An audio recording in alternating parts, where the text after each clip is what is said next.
April 2nd, 1982. 8,000 miles away from London, a British territory is invaded.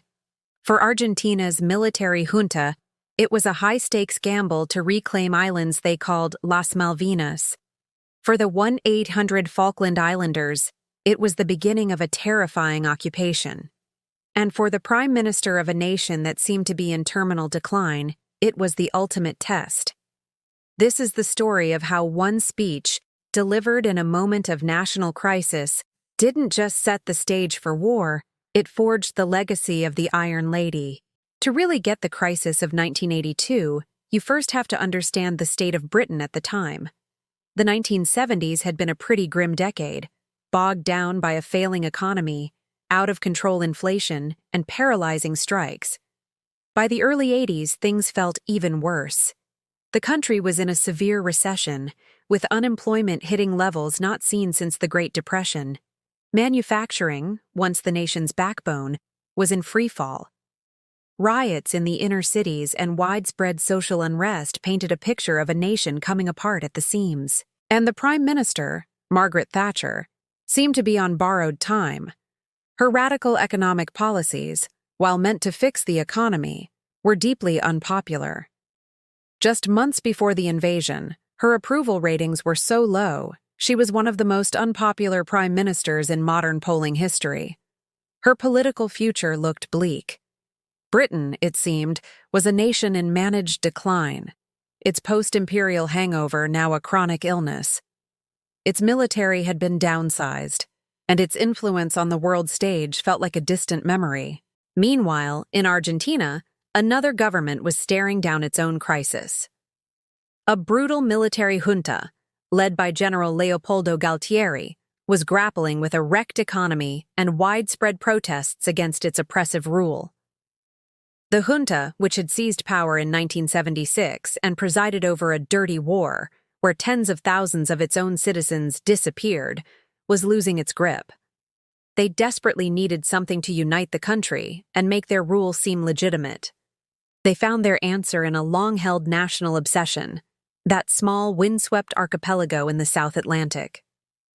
Argentina's claim to the Falkland Islands was a core part of its national identity, a dispute that had been simmering since Britain re-established control way back in 1833. Galtieri's regime believed that taking the islands back would be a massive patriotic win that could save their failing government. They gambled that Britain, a fated power 8,000 miles away, led by an unpopular prime minister, wouldn't have the will or the ability to fight back. On April 2nd, 1982, they made their move. Argentine forces launched a full-scale invasion, quickly overwhelming the small garrison of Royal Marines in the capital, Port Stanley. For the junta, it was a moment of triumph. For Britain, it was a national humiliation. A foreign power had invaded and occupied British sovereign territory. The question on everyone's mind was, what could a weakened Britain and its beleaguered prime minister possibly do about it? When news of the invasion hit London, it was a political earthquake. The government was caught completely by surprise. Parliament was called for a rare emergency session on Saturday, April 3rd, and the mood was furious, disbelieving, and deeply anxious. Thatcher's government was getting hammered for failing to see the invasion coming. But when the Prime Minister rose to speak, she didn't offer excuses. She set a course. In a speech that would define her career, she turned a moment of national failure into a call to arms. We are here because, for the first time for many years, British sovereign territory has been invaded by a foreign power, she began, her voice firm and unwavering. I am sure that the whole House will join me in condemning totally this unprovoked aggression. It has not a shred of justification and not a scrap of legality. The power of the speech was its absolute clarity. Thatcher framed the crisis not as some complex colonial squabble, but as a simple matter of right versus wrong. An aggressive military dictatorship had invaded a peaceful, democratic community. She focused on the Falkland Islanders, people of British heritage whose rights were being crushed by military ambition. We cannot allow the democratic rights of the islanders to be denied by the territorial ambitions of Argentina, she declared. making their right to self-determination the core issue. She swept aside Argentina's historical claim, stating plainly, "We have absolutely no doubt about our sovereignty, which has been continuous since 1833. This wasn't a negotiation. It was a defense of principle. Aggression, she argued, must not be allowed to pay off." Her words were powerful, tapping into a sense of national pride and duty that many felt had been lost. This wasn't just about some remote islands. It was about Britain's character. Would it stand up for its principles, or would it just accept the humiliation? Crucially, the speech wasn't just talk. Thatcher announced that a large naval task force, the largest Britain had assembled since the Suez Crisis, with some saying since W.I. Sowers, was already being prepared to sail south. This was the ultimate gamble. The logistics were a nightmare.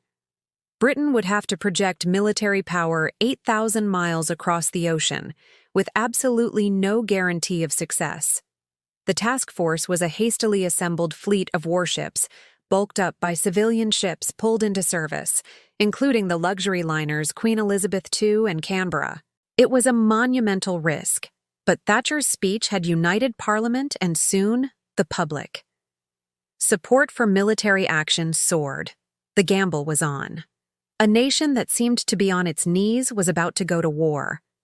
This level of historical detail is something we strive for in every video. If you appreciate this deep dive, consider subscribing and hitting the bell icon to join us for future analyses. On April 5th, the first ships of the task force slipped their moorings and headed for the South Atlantic. The 74-day war that followed was a brutal, short, and sharp conflict, fought in one of the world's most hostile environments by forces pushed to the absolute limit. The first major turning point came on May 2nd, with one of the most controversial actions of the war. The British nuclear submarine, HMS Conqueror, found the Argentine cruiser, the ARA General Belgrano. The Belgrano was outside the 200-mile exclusion zone Britain had declared around the islands, but the British War Cabinet, with Thatcher's approval, authorized its engagement as a threat to the task force. The order was given down the chain of command, and the Conqueror fired 3 torpedoes, sinking the cruiser. 323 Argentine sailors died, which was nearly half of Argentina's total losses for the entire war. The sinking sent a stark message. Britain was playing for keeps. After that, Argentina's main surface fleet largely returned to port and stayed there, effectively giving control of the seas to the British.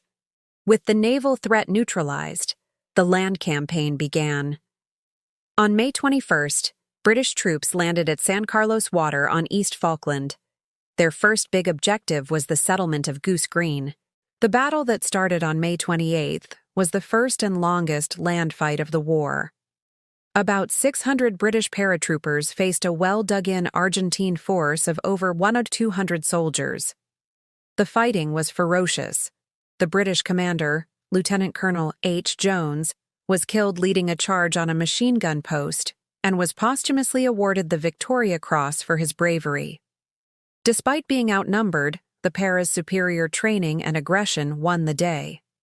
The Argentine garrison surrendered. The victory at Goose Green was a huge morale boost for British forces and for everyone back home.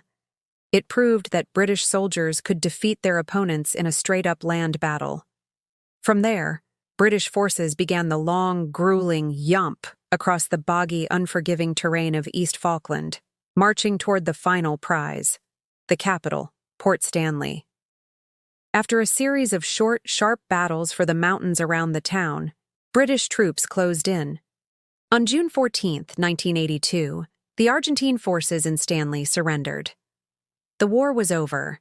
It had lasted 74 days and resulted in the deaths of 255 British personnel, 649 Argentine personnel, and 3 Falkland Islanders. The aftermath was transformative. In Argentina, the humiliating defeat was the final nail in the coffin for the military junta. Mass protests erupted, Galtieri was ousted, and within 18 months, democracy was restored. In Britain, the effect was seismic.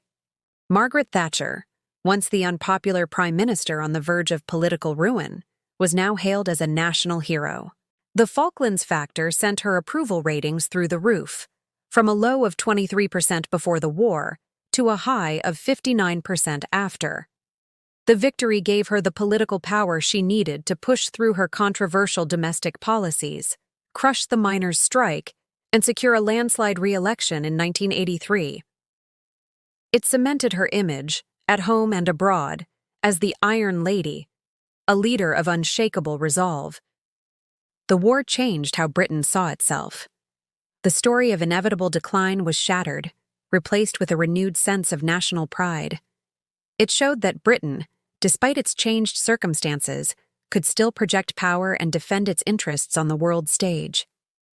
The Falklands War was a conflict born from the desperation of a collapsing dictatorship and the crisis of a nation that had lost its confidence. At the very center of it all was Margaret Thatcher, a leader whose political future was hanging by a thread. Her speech on April 3rd was more than just a political address. It was a declaration that set off a chain of events with profound consequences. It was the moment a huge gamble was taken, a war was ignited, and a political legacy was forged in the heat of conflict, 8,000 miles from home. What are your thoughts on this pivotal moment in history? Did the war redefine Britain, or was it a final, fleeting echo of imperial power? Let us know in the comments below. And if you want more deep dives into the moments that shaped our world, make sure to like this video and subscribe to the channel. Thanks for watching.